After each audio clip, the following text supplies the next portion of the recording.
Hi, ನಾನು ಈ ಥರ ಮಾತಾಡ್ತಾ ಇದ್ದೀನಿ. ಇವತ್ತು ನಾನು ನಿಮಗೆ ಬ್ಯಾಂಗಲ್ಲು ಮತ್ತು ಒಂದು ರಬ್ಬರಿಂದ ಹೇಗೆ ಬ್ಲೌಸ್ನ ಟೈಟ್ ಮಾಡ್ಬೋದು ಅನ್ನೋದನ್ನು ಹೇಳ್ತಾ ಇದ್ದೀನಿ. ನೋಡಿ ಹೇಗೆ ಅಂತ ಹೇಳಿದ್ರೆ, ಬ್ಲೌಸು ಸಿಕ್ಕಾಬಟ್ಟೆ ಲೂಸ್ ಇದೆ. ನೋಡಿ ಎಷ್ಟು ಲೂಸ್ ಇದೆ ಅಂತ ಹೇಳಿ.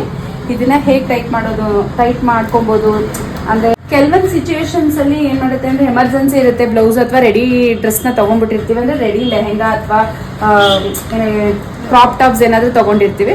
ಅಂಥ ಮೂಮೆಂಟಲ್ಲಿ ಏನಾಗುತ್ತೆ ಅಂತ ಹೇಳಿದ್ರೆ, ಅದನ್ನು ನಾವು ಅರ್ಜೆಂಟಾಗಿ ನಮಗೆ ಟೈಲರ್ ಸಿಗಲ್ಲ ಸ್ಟಿಚ್ ಮಾಡಿಸ್ಕೊಳ್ಳೋದಕ್ಕೆ. ಅಂಥ ಟೈಮಲ್ಲಿ ಬ್ಯಾಂಗಲ್ನ ತೊಗೊಂಡು, ಒಂದು ರಬ್ಬರ್ನ ತೊಗೊಂಡು, ಈ ಬ್ಯಾಂಗಲ್ನ ಅದ್ರ ನೋಡಿ ಇಷ್ಟು ಬ್ಯಾಂಗಲ್ನ ತೊಗೊಂಡು ಇಲ್ಲಿ ಒಳಗಡೆ ಹಾಕಿ, ಜಸ್ಟ್ ಹೀಗೆ ಸ್ವಲ್ಪ ಒಳಗಡೆ ಹಾಕಿ, ಕಾಣಿಸ್ತಿದೆ ಅನ್ಕೋತೀನಿ ನಿಮಗೆ, ಹೀಗಾಗಿ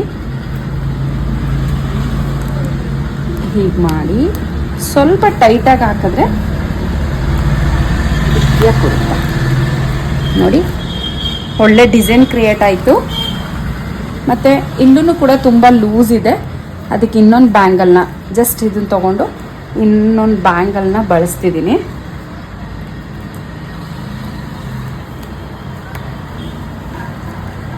ರಬ್ಬರೇ ಹಾಕಬೇಕು ಅಂತ ಏನಿಲ್ಲ, ರಿಬ್ಬನ್ ಆದರೂ ಓಕೆ. ನೀವಿರೋ ಜಾಗದಲ್ಲಿ ರಿಬ್ಬನ್ ಸಿಕ್ಕಿಲ್ಲ ಅಂದರೂ ಪರವಾಗಿಲ್ಲ, ಗಟ್ಟಿಯಾಗಿ ದಾರ ಬೇಕಾದರೂ ಕಟ್ಕೊಬೋದು ಈ ಥರ.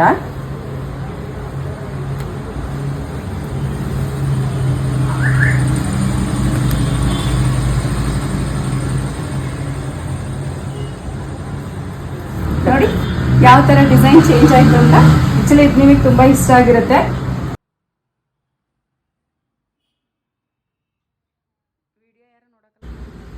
ನೋಡಿದ್ರ ಡಿಸೈನ್ ಹೇಗೆ ಚೇಂಜ್ ಆಯ್ತು ಅಂತ ಹೇಳಿ. ಇದು ನಿಮಗೆ ಇಷ್ಟ ಆಯ್ತು ಅಂತ ಹೇಳಿದ್ರೆ, ಇಷ್ಟ ಆಯಿತು ಅಂತ ಕಾಮೆಂಟ್ ಬಾಕ್ಸಲ್ಲಿ ಹೇಳಿ. Thank you so much.